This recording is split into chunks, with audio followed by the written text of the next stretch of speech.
moi-même étant le scénariste du jeu et notre ami Eden étant le level designer. Tout d'abord, notre jeu est du type FPS, First Person Shooter, Survival Horror. C'est parmi les premiers développés ici en Algérie, si ce n'est pas lui le premier. Tout d'abord, avant de commencer, nous allons vous présenter une vidéo trailer de notre histoire du jeu. شو بدي تريلر مسيكو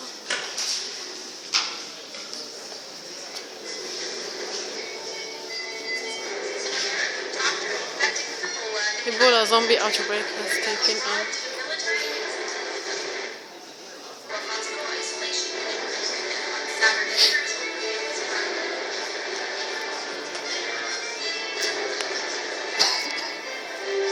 One hero to save humanity.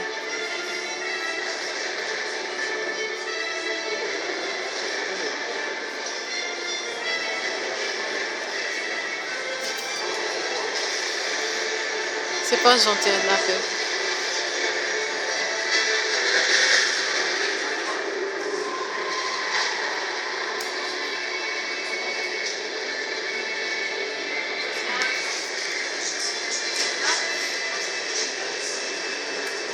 Human began to turn against each other.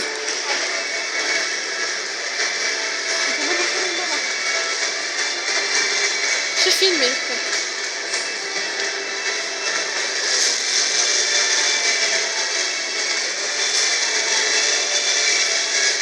What's really good to save Africa?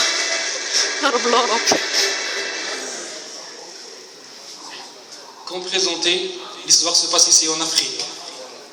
Après que le virus Ebola ait atteint son apogée, tous les pays du monde, les États-Unis, l'Union européenne ont décidé de couper toutes sortes de connexions, de communication avec les pays, le continent africain. Suite à cette décision, et face aux capacités modestes des hôpitaux et des systèmes de santé ici en Afrique en général, le virus d'Ebola a pris toute une autre tournure inattendue. Les personnes infectées ont devenu hystériques, assoiffées de sang et cherchant à mordre ou à manger n'importe quel être vivant. Ils sont devenus, disons, des zombies. Des gens les appellent les malades, d'autres les infectés. Il y en a d'autres qu'ils appellent les rôdeurs, les morts vivants ou pire encore les cannibales. Pourquoi cette divergence d'appellation? Par contre, si on prend l'exemple, c'est un autre membre cher de votre famille est infecté ou malade, votre fils, votre mère, vous n'allez pas appeler ça un cannibale, un zombie. Par compassion, par espoir d'être guéri, vous allez l'appeler le malade ou bien infecté. Par contre, autrement, la personne à la base qui était la raison de son infection, vous n'aurez aucune compassion envers elle. Ça va être appelé un zombie ou un cannibale. On va maintenant présenter une présentation du jeu. Je cède la parole à mon coéquipier. Bonjour. Alors voilà notre jeu. Bon, on parle un peu d'histoire. Vous prenez le rôle d'un Algérien nommé Fares, un étudiant en université. Il a dû abandonner ses études pour survivre et essayer de servir l'humanité quand les zombies ont envahi l'Afrique. Bon, dans cette mission, vous devez localiser des équipements de secours afin de trouver un remède à ce maudit virus. Comme vous pouvez voir, notre jeu de type First Person Shooter, tout ce que vous avez comme dispositif est le flashlight. On a vraiment pensé sur l'ambiance du jeu. On a laissé, comme vous pouvez voir, c'est une nuit pluvieuse dans une forêt abandonnée à Sétif, où vous devez éviter les zombies et trouver les équipements de secours. Là, c'est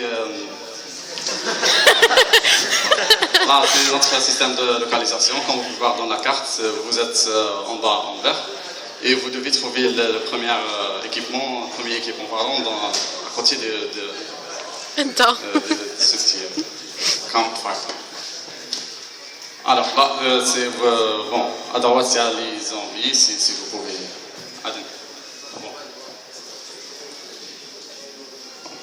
Non, les zombies. Alors voilà, on a poussé les limites des smartphones pour produire un jeu qui est assez présentable. Comme vous pouvez voir, les modèles graphiques sont assez fins et assez modernes. Bon, je m'excuse pour lumière, bon, ça ne se voit pas bien, mais comme vous pouvez voir, c'est juste sur l'expérience du joueur. Il doit être effrayé, parce que c'est face aux infectés, il doit les éviter. Il n'y a pas un système de défense pour le moment, car vous devez tout faire pour éviter les zombies et trouver les équipements. Les levels se basent sur l'histoire. Et dans ce cas, dans notre démon, c'est un level qui se passe dans une forêt abandonnée, ainsi de suite. Alors, quoi dire? Bon, voilà. Notre jeu, pour l'intelligence artificielle des jeux, on a refait une intelligence artificielle qui se base sur des heuristiques et des algorithmes qu'on a pris ici à WebSoa pour relever le défi aux joueurs. Ainsi, on a ajouté un countdown pour trouver les objets avant la fin du temps.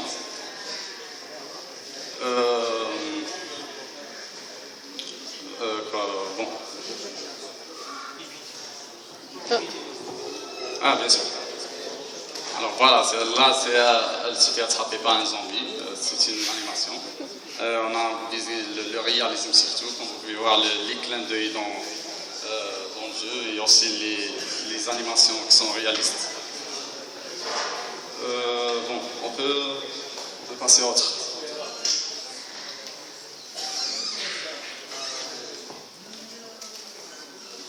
Bon, une des points principaux dans notre développement était de viser plusieurs plateformes. C'est ce qu'on a fait. Je peux dire qu'on a bon, le jeu fonctionne bel et bien sur Android, par exemple, sur smartphone et tablettes, sur iOS, iPhone et iPad, aussi sur les Windows tablets comme Condor Revolt, Linux universel comme par exemple Ubuntu et autres, macOS X, Lion et Yosemite et Macovich, et bien sûr sur le PC. On vient de vous montrer la version sur le PC, mais vous pouvez jouer bien sûr la version des mobile. Le jeu fonctionne en full HD High Definition, en 30 images par seconde. 30 images par seconde. Voilà, on a travaillé surtout pour l'optimisation sur les smartphones et les tablettes. Bon, concernant le plan du business et le futur du jeu, je vais accueillir mon ami Yazid.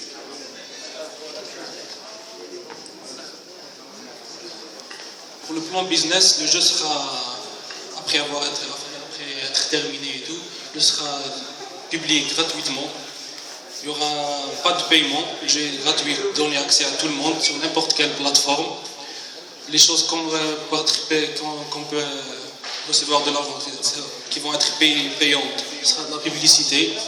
Les pourchasses, ce sont des bonus, si on peut vous dire ça. Ça va être des munitions, des armes, pourquoi d'autres personnages, des vêtements pour relooker votre personnage. L'histoire, comme vous l'avez constaté au début, avait deux villes à la plaque, Constantine et Alger, ont été travaillées par instinct. Les grandes villes du monde, c'est là où se situent les labos de recherche, les centres de recherche. Donc le jeune étudiant doit aller là-bas pour apporter les équipements médicaux qu'il a trouvés. Peut-être qu'il y a un remède, qu'il y a un campement, un sanctuaire pour survivre. L'avancement d'autres niveaux, peut-être d'autres stages, si on peut dire ça, ça va être, pourquoi pas, s'aventurer en Afrique, du Sud, le Mali, plusieurs pays. Donc c'est ça. Maintenant, on va parler des outils.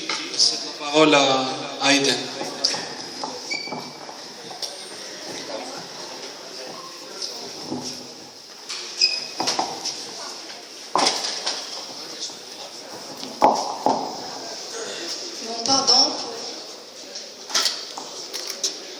Pour ce qui concerne les outils, on a Unity 3D comme un environnement de développement principal de notre jeu. on a Mixamo pour développer, bon, pour le design des personnalités et le mouvement. Bon, en fin de compte, le mouvement a été fait par Microsoft Kinect SDK qui permet de récupérer les différentes joints du squelette de la personne et puis sauvegarder les coordonnées de la personne dans un fichier. Et puis on a construit en quelque sorte une base de données qu'on a exploitée par la suite pour projeter, si je peux dire ça, projeter les points d'articulation du squelette de la personne sur le modèle 3D qu'on a construit. On a Monodevlog pour les scripts et on a aussi Photofiltre pour le montage et le traitement d'images et pour aussi les textures de dimension. Et enfin, on a Audacity pour le traitement du son. C'est tout.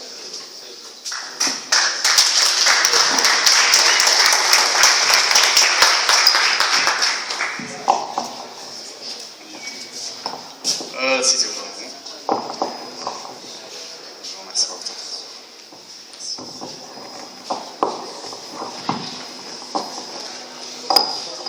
Merci pour votre présentation. Moi, j'étais marqué par un point qui est très intéressant pour moi, que vous avez utilisé pour votre IA, des heuristiques que vous avez étudiés. C'est très intéressant. Moi, j'aimerais bien savoir que le moment où vous avez programmé, par exemple, vos zombies pour qu'ils vous attaquent, sûrement vous avez utilisé ça, et vous avez utilisé des algorithmes pour faire le pathfinding pour que votre ennemi trouve exactement où est votre caractère. Qu'est-ce que vous avez utilisé comme algorithme et pourquoi c'était votre choix d'algorithme? Alors, justement pour cette question, on a commencé par la création des modèles 3D avec Mixamo.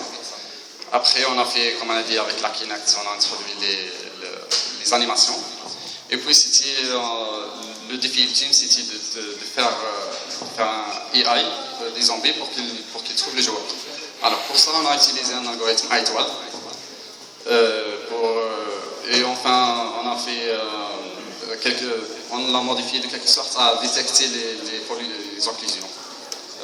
Voilà, les colliders, pour les éviter et chercher les joueurs de la plus bonne manière. Merci beaucoup.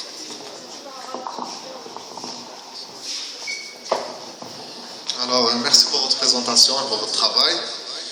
Alors, bon, j'ai une petite remarque et une question. Je commence par la remarque. Bon, pour votre jeu, j'aurais préféré que vous concentriez votre démo sur quelque chose de plus concret. Parce que là, genre, quand on a vu, c'est juste une caméra qui bouge. Alors, oui, je sais. Mais dans un FPS, il y a une action. Dans un FPS, il y a des actions. Mais là, on a vu qu'une sorte de promenade. Il y avait des monstres, c'est vrai, mais on n'a pas vu d'interaction parce qu'il n'y avait pas d'armes pour le moment. Donc j'aurais préféré... Je sais. Donc personnellement, c'est un avis, j'aurais préféré que la démo ait quelque chose de plus dynamique. Excitant. Alors, pour ma question, alors vous avez utilisé la Kinect, c'est bien. Et c'est moins coûteux que de faire des animations à la. Anyway, donc comment vous avez géré les animations? Parce que la Kinect elle permet de capter les joints et en frame by frame. Donc, comment vous avez utilisé pour récolter les joints pour des animations et comment vous avez fait le process de les stocker, de les générer, plutôt de les récupérer sur votre jeu? Bon, comme on sait tous, SDK nous permet de récupérer les joints de la personne dans un repère virtuel de la Kinect. Donc on a exploité ce repère pour construire un plan virtuel qui représente le sol, puis on a calculé la distance réelle entre chaque joint et le sol dans un repère 3 dimensions. Donc puis on a récupéré les coordonnées, on a sauvegardé dans des fichiers, on a construit une base de données qui fait référence à chaque mouvement avec chaque type de repère. Oui. De chaque point d'articulation. Oui. Oui. Oui. Oui. Oui. Non, on l'a sauvegardé pour chaque frame. Si fait en fait une loupe. Donc on a sauvegardé l'animation pour 2 secondes et après on a fait une loupe pour faire l'animation.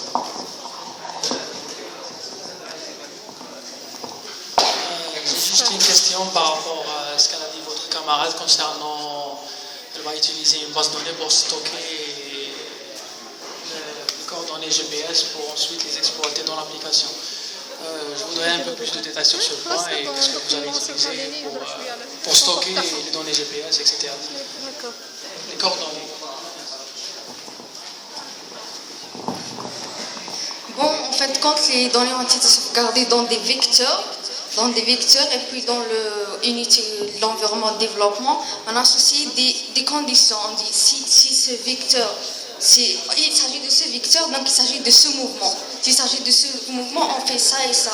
Donc on avance, je sais pas moi, donc si je fais ce mouvement, j'avance. Si je sais pas, par exemple, je remonte ma main, je fais une attaque pour... Alors, pour moi, pour ma part, j'aurais juste une petite remarque. C'est bien d'utiliser la Kinect, mais la capture des mouvements à partir d'une Kinect, tout le monde sait qu'il y a beaucoup d'erreurs. Ce qui aurait été préférable, c'est d'utiliser plusieurs Kinect afin de minimiser le taux d'erreur. Est-ce que vous avez pensé à ça Bon, cet algorithme provoque des problèmes, juste le fait lorsqu'il y a des occlusions, lorsque la personne se cache derrière un meuble ou bien la Kinect perd l'information sur une jante de la personne. Mais puisque nos mouvements sont simples, donc on a pris en considération que la personne soit vraiment dans le champ de vision et respectée de la Kinect et elle ne s'est pas cachée par un obstacle. Donc il n'y aura aucun problème.